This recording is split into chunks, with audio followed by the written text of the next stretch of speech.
inaalam o aalamin kung sino-sino ang mga kardinal ng Katoliko ngayon.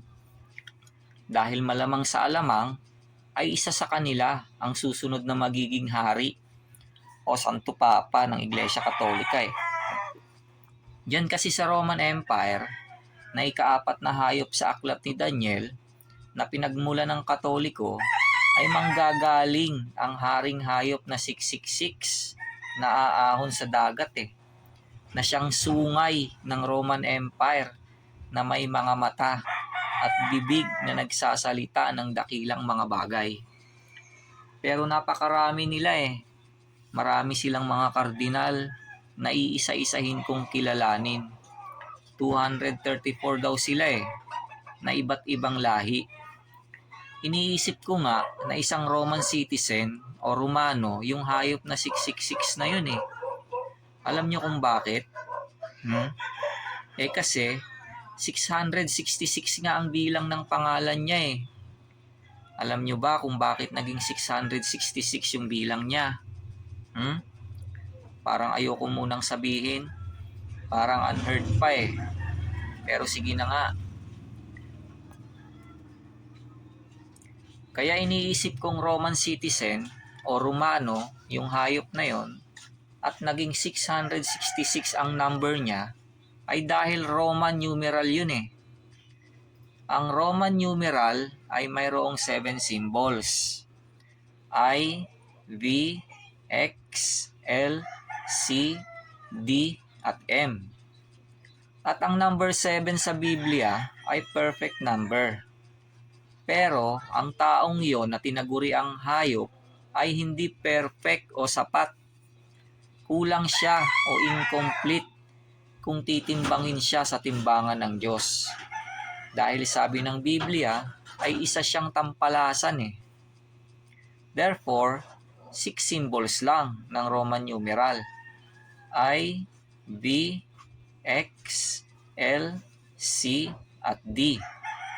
Ngayon, kwentahin nyo kung yung 6 symbols ng Roman numeral, tingnan nyo kung ilan ang bilang.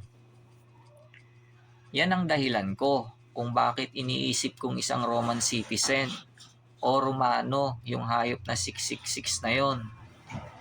Now, sino-sino kaya ang mga Romano sa mga kardinal ng Katoliko?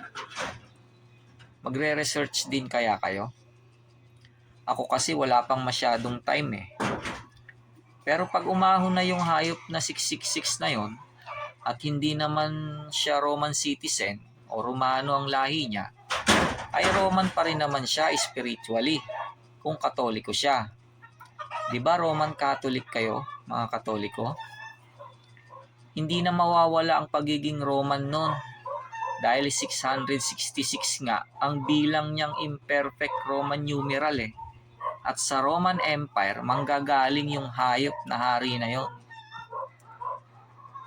Basa Biblia. Daniel 7:19 hanggang 21, 23 hanggang 25. Nang magkagayoy ninasa kong maalaman ang katotohanan tungkol sa ikaapat na hayop, nakaiba sa lahat ng yaon at totoong kakilakilabot, na ang mga ngipin ay bakal at ang mga kuko ay tanso, na nananakmal, lumalamuray at niyuyurakan ng kanyang mga paa ang nalabi, at tungkol sa 10 sungay na nanga sa kanyang ulo at sa isa na sumibol, at sa harap niya ay nabuwal ang 3 sa makatwid bagay yaong sungay na may mga mata at bibig na nagsalita ng dakilang mga bagay, na ang anyo ay lalong dakila kaysa kanyang mga kasama. Ako'y tumingin at ang sungay ding yaon ay nakipagdigma sa mga banal at nanaig laban sa kanila.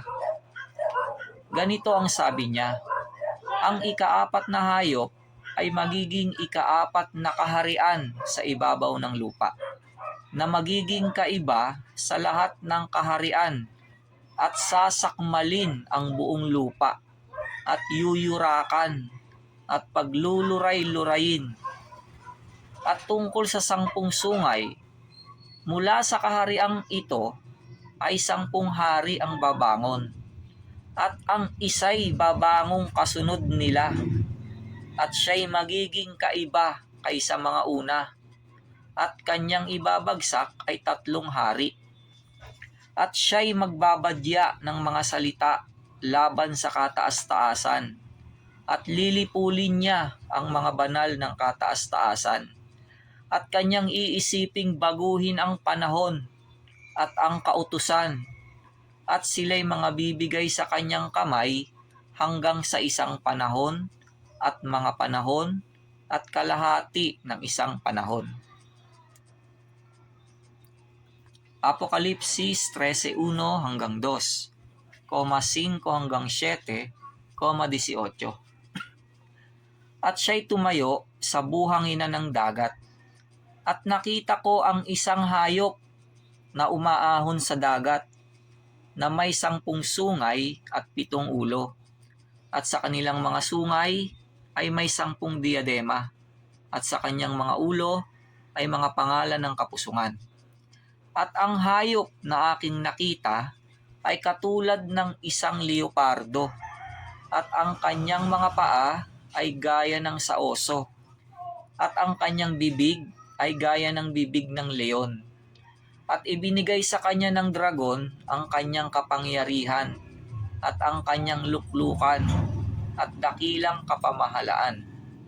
At binigyan siya ng isang bibig na nagsasalita ng malalaking bagay at mga kapusungan, at binigyan siya ng kapamahalaan upang magpatuloy na 42 buwan. At binukan niya ang kanyang bibig sa mga kapusungan laban sa Diyos, upang pusungin ang kanyang pangalan at ang kanyang tabernakulo, gayon din naman ang mga nananahan sa langit. At ipinagkaloob sa kanya na makipagbaka sa mga banal at pagtagumpayan sila, at binigyan siya ng kapamahalaan sa bawat angkan at bayan at wika at bansa. Dito'y may karunungan. Ang may pagkaunawa ay bilangin ang bilang ng hayop, sapagkat siyang bilang ng isang tao, at ang kanyang bilang ay 666.